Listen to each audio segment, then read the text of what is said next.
Myself Dilip Suter. In today's video, I am going to discuss most important MCQs of unit number 1, set of class metric mathematics. Number 1, a set contains dash elements, objects or members. Set की definition हमने पढ़ी है. Set की definition क्या है? The collection of distinct and well defined objects is called set.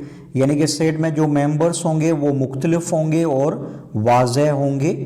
तो number 1 जो MCQ है उसका जो करेक्ट जो आंसर है दैट इज सी में है बोथ ए एंड बी. यानी कि सेट में जो एलिमेंट्स होंगे वो डिस्टिंक्ट भी होंगे और वेल डिफाइंड भी होंगे. नंबर 2 जो एमसीक्यू है that is from followings which set has only one proper subset. नीचे हमें सेट्स गिवन है, उनमें से वो कौन सा सेट है जिसका प्रॉपर सबसेट जो है वो सिर्फ एक है. तो प्रॉपर सबसेट के हवाले से ये कुछ है कि एक सेट जो है उसके सबसेट्स फाइंड करने के लिए there is a formula that is 2 power n. अगर एक सेट के सबसेट्स जो है वो 4 है तो उनमें से एक कम यानी कि 3 जो है वो होंगे प्रॉपर सबसेट्स और एक जो होगा वो होगा इम्प्रॉपर सबसेट. लास्ट में जो हम सेम सेट जो लिखते हैं दैट इज इम्प्रॉपर सबसेट और जो 3 जो शुरू वाले होंगे those will be proper subset. तो नीचे हमें जो सेट्स गिवन है उनमें से वो कौन सा सेट है जिसका प्रॉपर सबसेट जो है वो एक है. वो बी में जो सेट है दैट इज सिंगलटन सेट. इसके 2 सबसेट्स होंगे, एक खाली सेट, दूसरा खुद यानी कि जो सिंगलटन सेट में जो मेंबर है वो खुद लिखा जाएगा. हर सेट अपना आप जो है ना अपने आप जो है वो इम्प्रॉपर सबसेट होता है. यानी कि जो सिंगलटन सेट है उसका प्रॉपर सबसेट एक है दैट इज एम्प्टी सेट. तीसरा जो एमसीक्यू है that is if A is equal to B then. अगर 2 सेट्स जो है वो इक्वल सेट्स है तो पहला जो उसका ऑप्शन है A union B that is equal to B union A intersection B that is equal to B intersection A. C है A difference B that is equal to B difference A. D है A O T यानी all of these. आपको पता है you know that union और intersection जो है वो कम्यूटेटिव प्रॉपर्टी को ओबे करते हैं. डिफरेंस जो है वो बेसिकली ओबे नहीं करता. लेकिन अगर हमारे पास दोनों सेट अगर इक्वल होंगे तो ए डिफरेंस बी जो है उसका भी आंसर खाली सेट होगा, एम्प्टी सेट होगा, और बी डिफरेंस जो है उसका भी आंसर जो है वो एम्प्टी सेट होगा. तो इस हवाले से क्वेश्चन नंबर 3 जो है उसका जो करेक्ट ऑप्शन है दैट इज डी. यानी कि all of these I mean के union intersection and difference will obey the commutative property if A is equal to B. चौथा एमसीक्यू क्या है? If n of A is equal to 6 यानी कि a set जो है उसमें जो नंबर ऑफ एलिमेंट्स है there are 6 number of elements, there are 6 elements. Then n of P of ए तो उसके पावर सेट में जो है टोटल नंबर ऑफ एलिमेंट्स कितने होंगे. पावर सेट बेसिकली है क्या? It is the set of subsets of A set. तो जिस सेट में 6 एलिमेंट्स होंगे तो उनके जो सबसेट्स बनेंगे वो बनेंगे 2 पावर 6 यानी 64 जो है उसके सबसेट्स बनेंगे. और जो सबसेट्स का सेट होगा that is going to be said as power set. यानी कि उसके पावर सेट में टोटल नंबर ऑफ एलिमेंट्स या टोटल नंबर ऑफ जो सबसेट्स होंगे वो होंगे 64. 5th नंबर जो है that is distributive property of union over intersection on sets A B and C can be written as. अब डिस्ट्रीब्यूटिव प्रॉपर्टी जो है वो हमें लिखनी है यूनियन ओवर इंटरसेक्शन. तो यूनियन आप जो है ना वो बाहर दोगे, ओवर इंटरसेक्शन तो इंटरसेक्शन जो है उसकी सिंबल जो है आप दोगे ब्रैकेट में that would be equal to. अब ये डिस्ट्रीब्यूशन होगी ए जो है वो बी में डिस्ट्रीब्यूट होगा राइट हैंड साइड पे, तो आप लिखोगे ए यूनियन बी. और ए जो है वो सी में भी डिस्ट्रीब्यूट होगा तो आप लिखोगे ए यूनियन सी. बीच में जो सिंबल दी जाएगी that would B of intersection.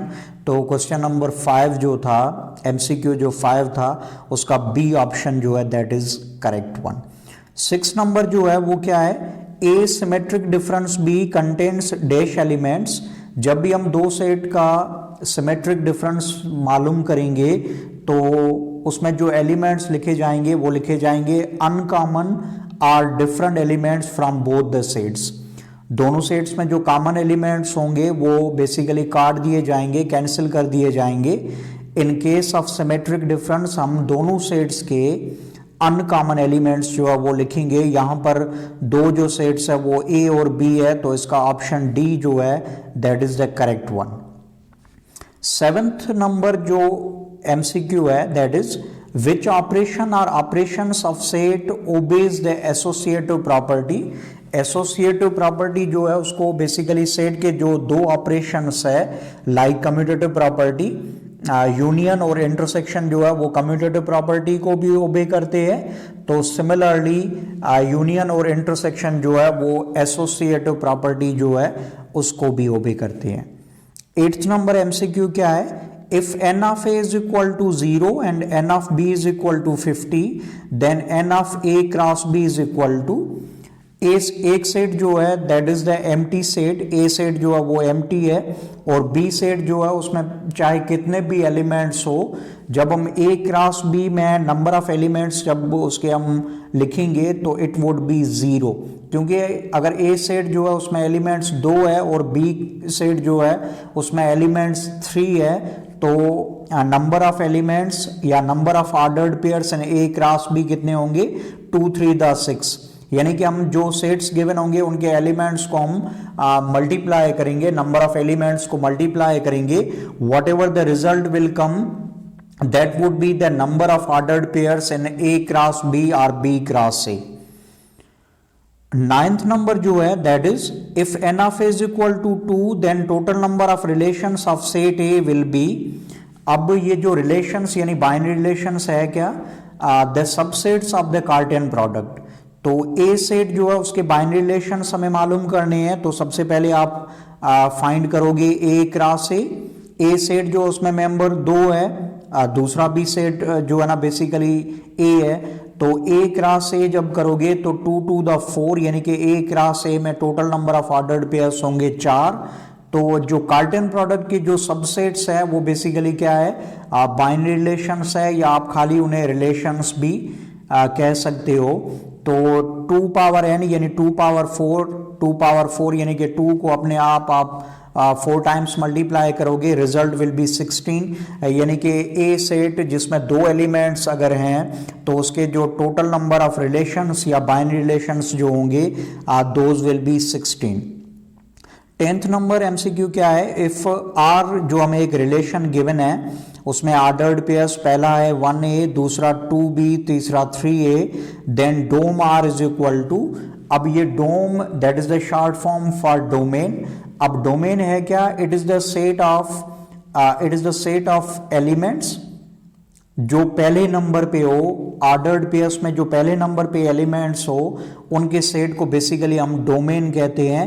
तो यहां पर ये जो रिलेशन गिवन है इसमें जो ऑर्डर्ड पेयर्स है उनमें पहले नंबर पे जो एलिमेंट्स है वो कौन से है, पहला ऑर्डर्ड पेयर उसमें 1 है, दूसरे में 2 है, तीसरे में 3 है, तो इस तरह से डोम आर जो है that would be equal to 1 2 3, it is the set of 3 elements, I mean के 1 2 3।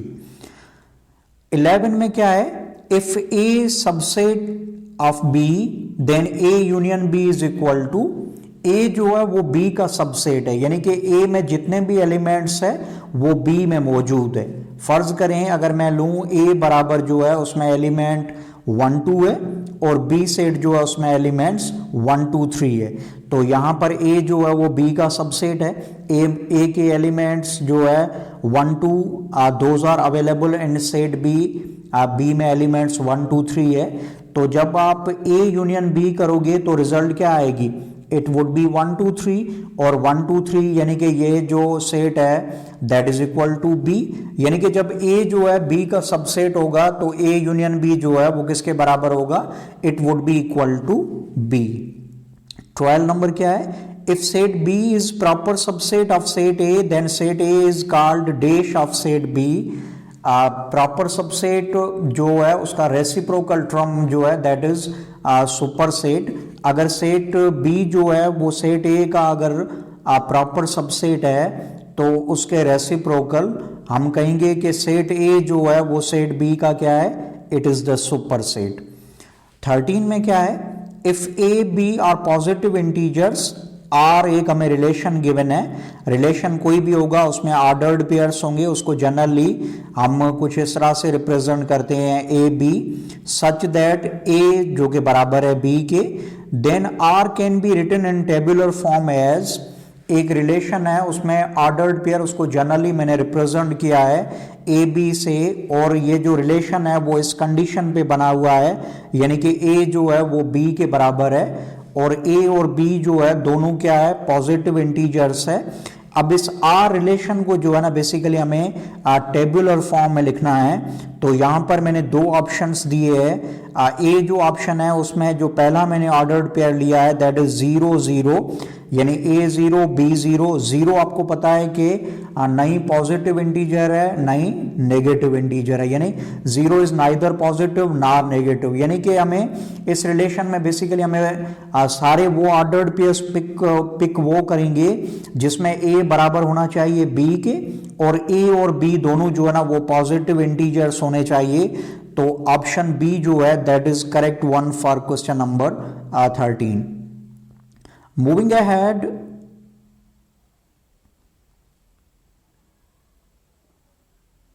ahead, now we have question number 14. 14 में क्या है, a function a to b if and only if, एक फंक्शन जो है वो a to b कब होगा, उसके लिए there are two conditions। ये फंक्शन की डेफिनेशन में हमने पढ़ा है कि एक फंक्शन जो है वो a to b तब होगा जब उस फंक्शन का डोमेन जो है वो पहले सेट आई मीन के ए के बराबर होना चाहिए, और पहला जो सेट ए है उसके जितने भी एलिमेंट्स है उनमें से हर एलिमेंट का इमेज यूनिक होना चाहिए, यानी कि एक से ज्यादा इमेज जो है वो नहीं होना चाहिए। तो क्वेश्चन नंबर 14 जो है उसका जो करेक्ट जो ऑप्शन है दैट इज सी। सी में जो है ना ए और बी दोनों, यानी कि domain of function that must be equal to A, ये भी एक कंडीशन है। दूसरी जो कंडीशन है फंक्शन के लिए, each element of A has unique image, तो सी में जो है ना मैंने लिया बोथ ए एंड बी। 15 जो है वो क्या है, for onto function from A to B there are basically 4 types of function जो हमने बेसिकली डिस्कस किए है। ऑन टू फंक्शन जो है वो ए टू बी तब होगा जब उसके लिए जो है ना there is a single condition, एक कंडीशन है वो ये है कि रेंज ऑफ फंक्शन जो है वो दूसरे सेट आई मीन के बी के बराबर होनी चाहिए। अगर फंक्शन हमारा ए टू बी है तो उसमें रेंज ऑफ फंक्शन अगर बी के बराबर है then this function is going to be said as onto function. 16 क्या है, complement of universal set is equal to, अब यूनिवर्सल सेट का कॉम्प्लीमेंट यानी कि यूनिवर्सल कॉम्प्लीमेंट, हम किसी भी सेट का अगर हम कॉम्प्लीमेंट फाइंड करेंगे तो उसको बेसिकली जो है ना उसके लिए हम लेंगे यूनिवर्सल डिफरेंस। अगर ए कॉम्प्लीमेंट है तो मैं लिखूंगा यूनिवर्सल डिफरेंस ए, बी कॉम्प्लीमेंट तो यूनिवर्सल डिफरेंस बी। यहां पर यूनिवर्सल सेट का कॉम्प्लीमेंट हमें फाइंड करना है तो आप करोगे यूनिवर्सल डिफरेंस यूनिवर्सल। अगर किसी भी कोई भी अगर दो सेट्स है उनका आप डिफरेंस करोगे the result will come empty set, यानी कि A difference A it would be empty set, B difference B it would also be empty set. तो universal complement that would be equal to universal difference universal, so it would be a empty set. 17 में क्या है, if A and B are disjoint sets then dash will be an empty set. अब disjoint set basically हम उन्हें कहते हैं जिसमें there must no any element that must be common, यानी कि दो सेट्स हमारे डिसजॉइंट तब होंगे जब उनमें कोई भी एलिमेंट जो है वो कॉमन नहीं होना चाहिए। लेट सपोज अगर मैं आपको कहूं ए जो है एक सेट है उसमें एलिमेंट्स 1 2 है और बी जो सेट है उसमें एलिमेंट्स 3 4 है, these are what here A and B are going to be said as disjoint sets। और जब भी हमारे पास दो जब डिसजॉइंट सेट्स होंगे तो एम्प्टी सेट जो है वो रिजल्ट किसकी होगी, सेट के किस ऑपरेशन की रिजल्ट एम्प्टी सेट होगी, इंटरसेक्शन जो है वो एम्प्टी सेट होगा if we have two sets which are disjoint, यानी कि there is no any element that is common. 18 में क्या है, point -1 -5 lies in dash quadrant. एक हमें पॉइंट गिवन है जिसमें x कोऑर्डिनेट जो है वो भी माइनस का है और y कोऑर्डिनेट जो है वो भी माइनस का है।